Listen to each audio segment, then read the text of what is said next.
Je ne passe pas. Comme si je quittais. Voilà, j'ai le même problème. Bonjour Mélanie. Bonjour Thierry. Magnifique. Je vous souhaite plein de belles choses, de merveilleuses Moi aussi, Thierry. et des rencontres incroyables et de superbes reportages comme celui-ci. Nos yeux vont pétiller parce que vous nous emmenez découvrir un antiquaire assez particulier. Oui, c'est un antiquaire assez particulier. Il s'appelle Bertrand Blin et il collectionne, il vend des petits objets en rapport avec la marine.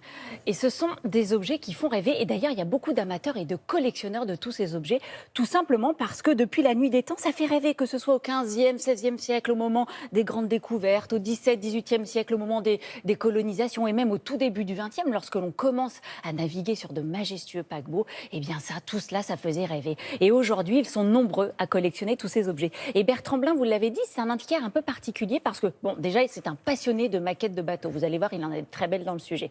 Mais c'est aussi un antiquaire qui sauve des objets, en fait, des objets historiques. Son métier, c'est d'aller sur les chantiers de démantèlement du monde entier pour sauver tous les objets sur un paquebot, sur un cargo, avant sa destruction. Donc en fait, ça peut être des luminaires, ça peut être des outils de navigation, du mobilier, des objets de décoration. Vous allez voir, il y a des tas d'objets et c'est ce qu'il nous présente. Regardez.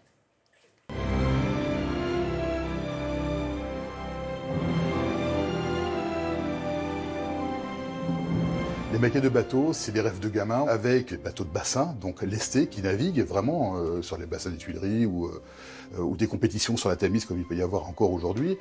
Il y a la maquette plus professionnelle qui s'appelle la maquette de chantier, où là, avant de réaliser un bateau, on le fait à une certaine échelle et on le présente au client. Ou sur des très très beaux bateaux, souvent, on offre au propriétaire la maquette de son bateau aussi.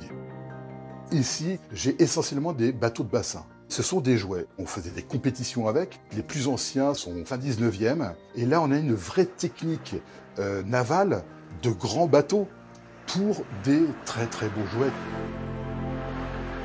Et ben voilà l'exemple typique du bateau de bassin qui est extrêmement bien réalisé, techniquement et artisanalement, si j'ose dire, par les bois qui sont utilisés. Et là, vous avez un système extrêmement perfectionné. Ça s'appelle le système Brem de compensation. Plus le vent va durcir, plus la compensation va se faire sur réglage de voile pour larguer un peu de voile pour éviter que le bateau gîte de trop.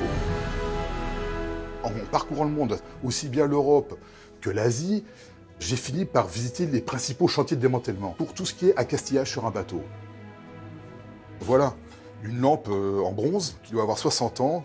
Regardez la qualité de conservation de cette lampe. On peut aller sur du plafonnier de cargo aussi, il n'y a pas forcément que les paquebots, où aujourd'hui, économiquement, c'est complètement dingue de fabriquer une lampe pareille. Voilà la qualité d'une lampe baladeuse qu'on trouve dans les salles des machines des bateaux. En laiton, manche en bois, une douille en faïence nickel avec un verre très épais, et une grille de protection du verre. Ça paraît idiot, mais c'est super, c'est de la grande qualité, et qui peut encore durer 100 ans.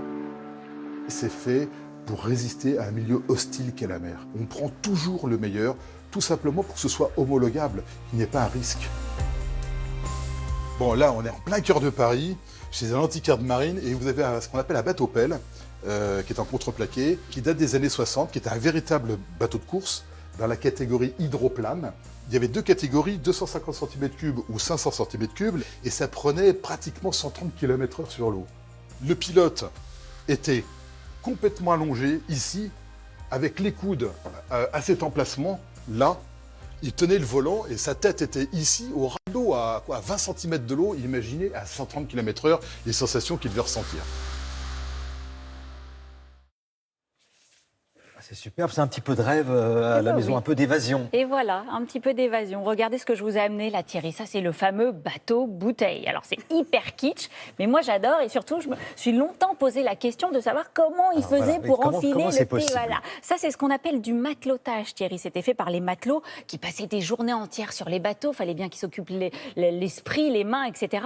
Donc, ils récupéraient tout ce qui traînait sur un bateau, des petits morceaux de bois, des petites, voilà, tout plein de petites choses qui traînaient dans les réserves, dans les salles de machinerie ou des choses comme ça. Il fabriquait tout d'abord une petite maquette en bateau. au bout de laquelle il mettait un petit fil. Donc, il fabriquait la maquette avec tous les mâts couchés. Ils enfilaient la maquette par ici. C'était tout petit, hein, vous voyez.